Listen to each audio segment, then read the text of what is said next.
Oke, baik. Selamat siang. Kita mulai karena sudah jam 1 ya. Tidak perlu menunggu yang lain. Yang lain mungkin bisa lihat dari video recording saja. Kita sudah lama tidak ketemu dan tidak sampai lupa sampai di mana bahannya terakhir ya. Kita lihat di sini tutorial yang sudah saya upload terakhir yang saya upload kan unit 1 elemen 2. Nah, tinggal elemen 3 ya untuk unit yang pertama ya. Ini kan namanya unit merancang desain produk, nama unitnya. Ya tinggal elemen ketiga ini yang membuat desain produk yang belum ada videonya. Tapi saya merasa kok kelihatannya video ini yang elemen ketiga ini jangan-jangan masuk ke elemen 2 ya. Oke, sekarang dalam 1 jam lebih ke depan saya akan mereview elemen ketiga ya. Nah, elemen ketiga mungkin saya langsung ke contohnya di contoh tahun 2020 ini ya. Oh ini, oke ini ya.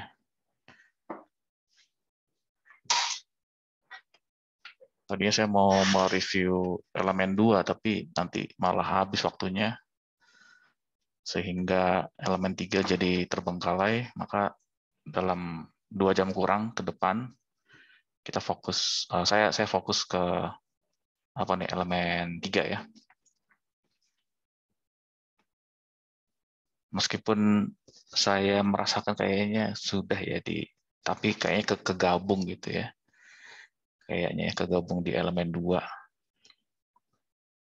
Ini peserta beberapa tahun yang lalu, tepatnya 2020 Oktober. Coba saya pakai punya alumni saja. Moga-moga ya ini ya. Ini elemen ketiga yaitu membuat desain produk ya. Elemen ketiga punyanya Arif Rahman Hakim. Dia mulainya Oktober 2020, mengerjakannya di e-learning yang lama. Ya. Jadi mungkin langsung saya kasih gambarnya aja ya. Sebenarnya kayak apa sih jawaban yang diinginkan gitu supaya nanti bisa langsung paham. Kalau lihat soalnya ya, dilihat dari soalnya itu produk jadi 3D gitu. Dan per part. Di sini produk jadinya di sebelah sini. Nggak apa-apa. Kalau secara lihat dari soalnya kan harusnya produk jadinya dulu lah. Produk jadinya dulu yang disajikan di atas, baru per part. Nah ini kok dibalik ya. Saya akan minta explode. Ya. Ini adalah gambar explode. Explode itu harusnya di terakhir ya. Harusnya ini taruh di bawah gitu ya. Gambar explode ini taruhnya di paling bawah. Yang paling atas adalah produk jadinya, kayak apa sih produk jadinya? Dia malah taruh di tengah gitu ya. Nah, tapi ada nilai plusnya, maksudnya Arif Rahman ini menjelaskan lebih detail, contohnya pandangan depan, pandangan bawah, pandangan samping gitu. Padahal itu saya nggak minta, ya. Saya nggak minta. Tapi itu nggak apa-apa, bagus itu. Produk jadi itu memang seharusnya ya ada pandangan depan, samping, atas, atau mau bawah juga boleh. 4 pandangan boleh gitu. Jadi nggak cuma produk jadi doang gitu. Karena ini kan udah standar ini. Ketika orang minta produk jadi itu ya harusnya ada pandangannya gitu. Pandangan depan, atas, samping, bawah. Kalau perlu pandangan belakang. Kalau memang diperlukan. Ya. Jadi tanpa saya suruh-suruh lagi nih. Harusnya udah standar produk jadi itu ada pandangannya. Kemudian dan per part ini, per part itu di sini ini per part, udah benar ini per part ada dimensinya, benar ada dimensinya. Kalau ini saya nggak perlu ini, tapi ya tetap saya terima gitu, nggak saya suruh hapus gitu. Ini kan membuktikan bahwa dia mengerjakannya di SolidWorks begitu. Terus tidak perlu upload PDF-nya, tidak perlu. Ini nggak bakal saya periksa, nggak bakal saya download ini. Kenapa? Karena sudah ada di sini. Buat apa? Ya.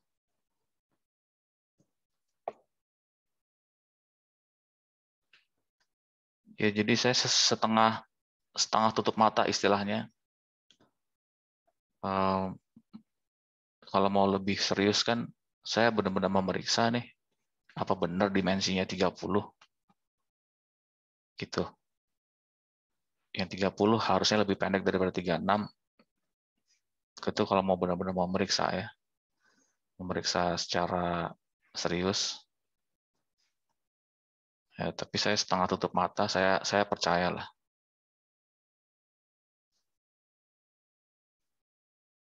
Oke, kemudian spesifikasi yang tadi sudah ditentukan berdasarkan metode AHP. Ini kan adanya di e-learning yang lama ya. Bagaimana dengan e-learning yang baru?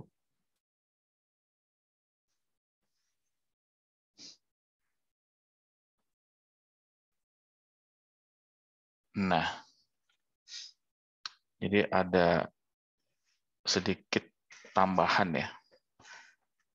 Yang nomor 3 ya. Material requirement dan metode pengujian produk.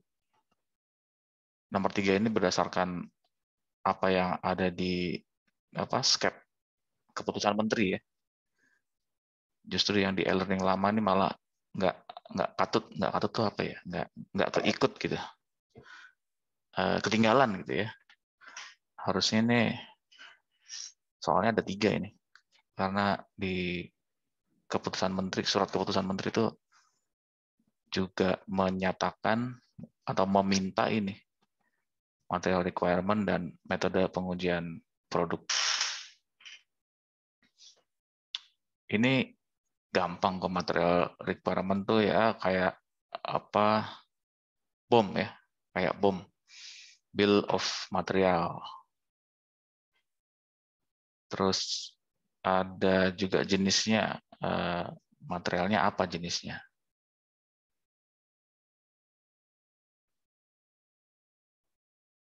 Ya, kemudian yang nomor 2 ini apa? Spesifikasi yang tadi sudah ditentukan berdasarkan metode AHP agar mudah diperiksa dan diperbandingkan gitu.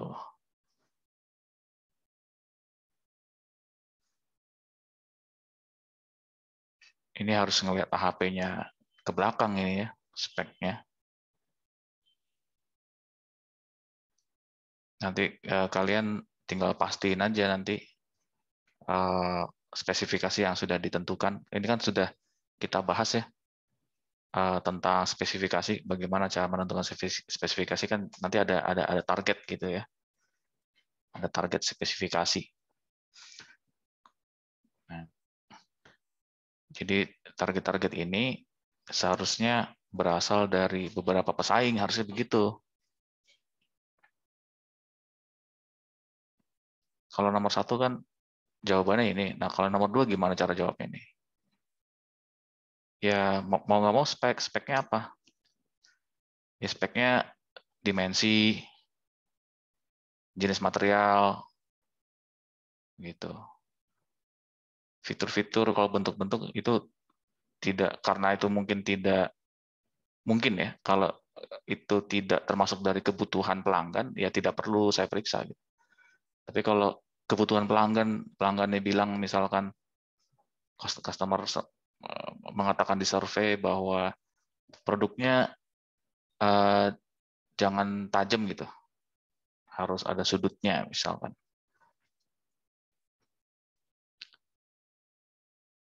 Nah, kalau gitu speknya gimana? Nah, itu kelihatan nanti di bentuknya ya. Seharusnya, jadi nanti seharusnya disertakan juga ya. Disertakan juga apa speknya agar mudah diperiksa dan diperbandingkan. Nah, kalau kayak gini saya gimana cara bandingin ya? Masa saya harus bolak-balik ke AHP dong. Berarti saya harus klik yang ini.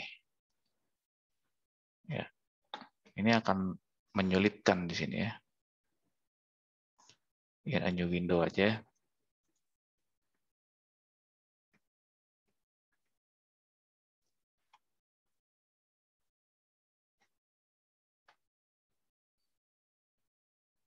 Tunggu sebentar ya. Jadi saya minta kalian merangkum saja, merangkum apa yang ada di AHP, dimasukin ke dalam tabel gitu ya. Contohnya ini spesifikasi yang tadi gitu. Yang mana gitu? Di sini ada nggak yang tadi? Spesifikasi yang tadi kan nggak ada ya. Ini mah barang yang sekarang kan. Dia kan cuma ngomong doang nih. Spesifikasi yang dipilih berdasarkan survei. Ya cuma ngomong doang gitu. Tapi itunya mana apa namanya? Rangkumannya gitu. Eh, atau oh, di sini saya lihat dulu nih.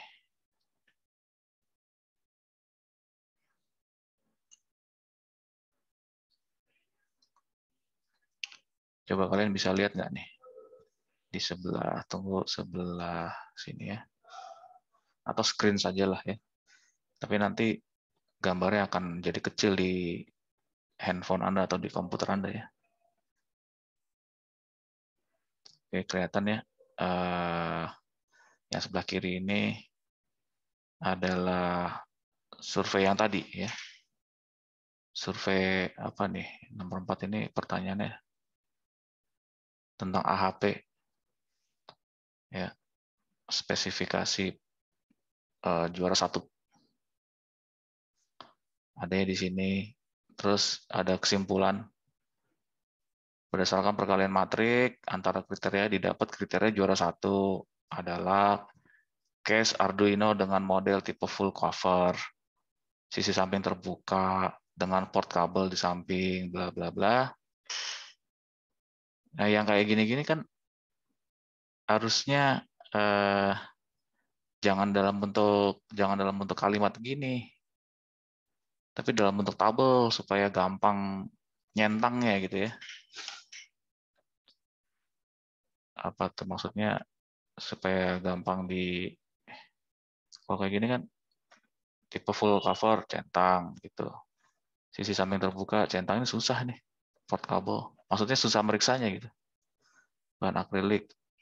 Kalau bahan akrilik ini susah dibuktikan di sini. Yang bisa dibuktikan kan dia full cover, terbuka, port kabel ada di samping, ada di samping, berwarna hitam ya bisa dibuktikan, tapi hampir tidak perlu.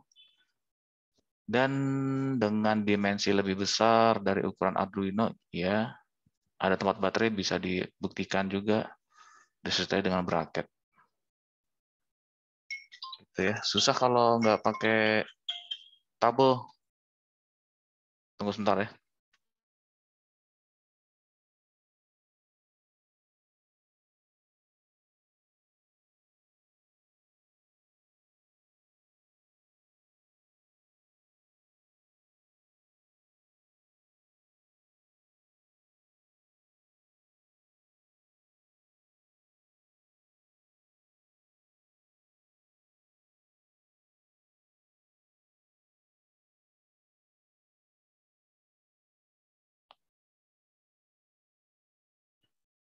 Oke, jadi saya minta dalam bentuk tabel ya. Ini kriteria yang diinginkan. Jangan dalam bentuk seperti ini.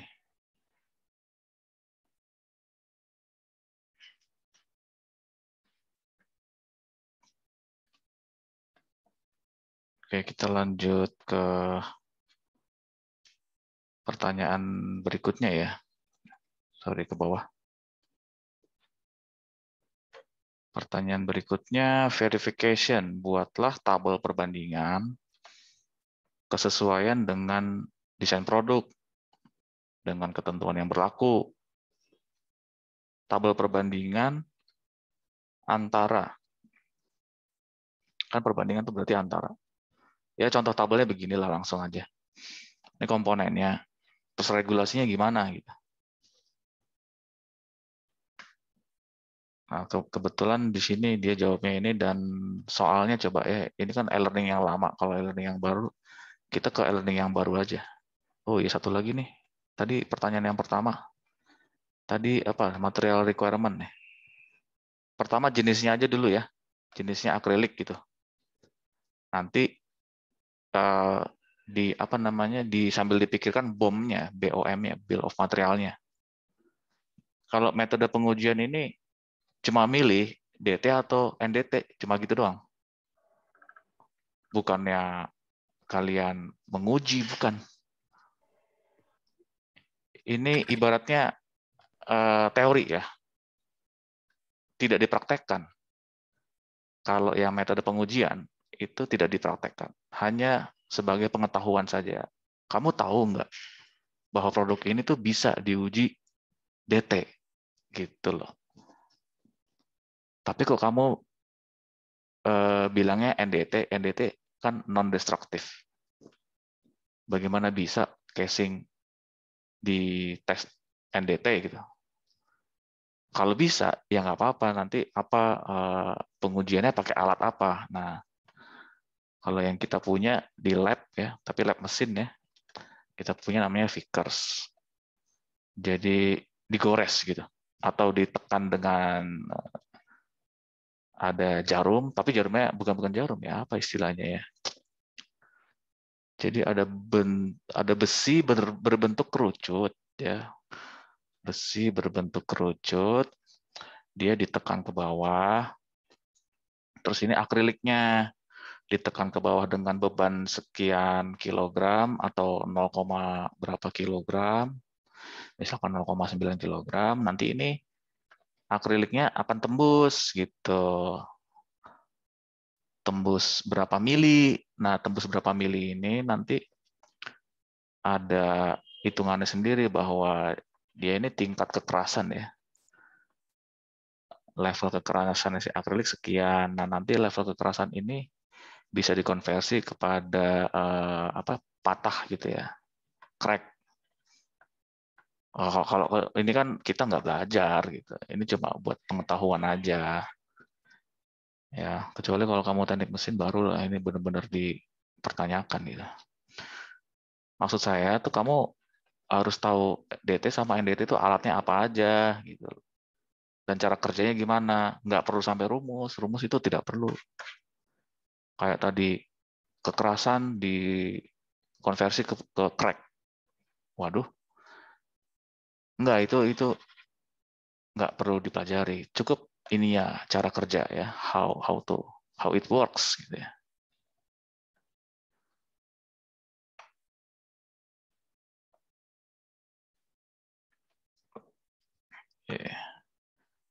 Pertanyaan yang kedua, ini pertanyaan kedua ini terakhir kalau nggak salah nih ya. Ya, dari elemen ketiga ini adalah terakhir.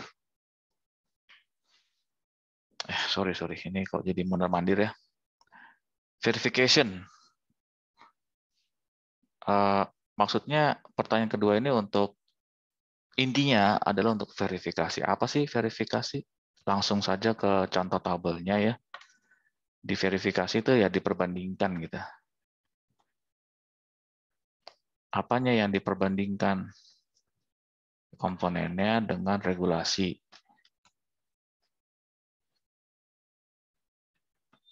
Tunggu.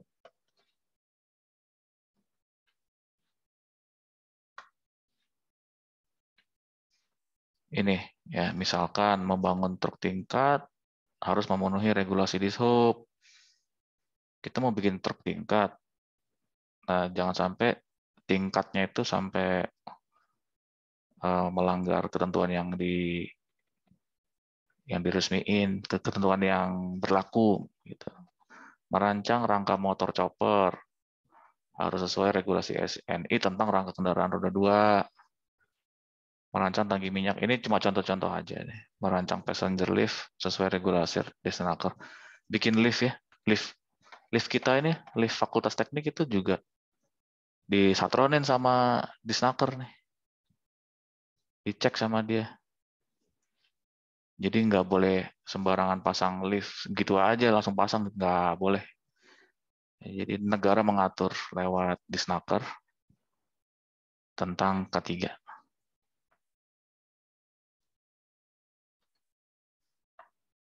Terus gimana kalau misalkan nggak ada? Nah, sama jawabannya dengan yang tutorial kemarin. Kalau tidak ada yang dicari-cari tidak ada, maka tulislah apa pendekatan gitulah, sedekat mungkin gitu. Kemarin ada yang tanya, SNI kok bayar ya? Website BSN kok bayar? Setahu saya ya, saya pernah ke BSN dan saya lupa ya, udah nyaris 2 tahun ya, dan juga jarang ke sana. Jadi bikin akun gitu. Bikin akun terus saya dapat gitu. Saya dapat SNI-nya. Nah, kalau nggak dapat, Anda bisa pakai SNI yang expire aja lah gitu ya. No problem. Asalkan kamu tulis expire gitu lah, gitu ya, paham ya? Jadi di BSN itu kan ada standar yang berlaku. Standar itu nggak selamanya sampai kiamat dia berlaku. Dia pasti ada update. Gitu loh. Ada umur. Nah, biasanya yang kadaluarsa, standar-standar yang expire, itu biasanya gratis. Ya udah expired. Gitu. Jadi ini saya permudah. Kalau kamu nggak dapat SNI yang update, maka carilah yang obsolete. Gitu. Dan tidak harus SNI ya. Pakai standar Jepang juga bisa. Jepang tuh apa sih? Kalau Jerman kan DIN. Jepang apa Jepang ya? Nama standarnya. Kalau internasional ISO. Gitu ya. Oke. Jadi kalau misalkan sekali lagi ya, kalau misalkan jawabannya sulit, ya tulislah sedekat mungkin. Yang mirip-mirip gitu. Kayak ada kelompok mana gitu bikin suatu produk yang barangnya plastik, tapi standar plastiknya nggak ada, adanya standar besi. Ya udah standar besi dipakai. Gitu. Tapi harus menyertakan keterangan. Keterangan apa? Bahwa standar plastik ini belum ada gitu. Baru ketemu besi. Ya. Jangan ujuk-ujuk besi aja gitu ya. Sama juga dengan ini.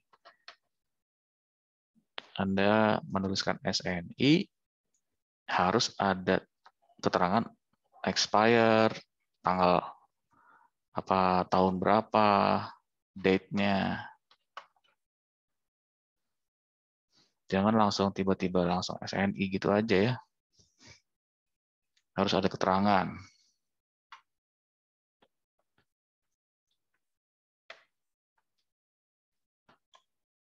Oke, itu adalah elemen 3. Saya akan stop recording dan lanjut ke recording unit kedua ya. Ini saya stop dulu.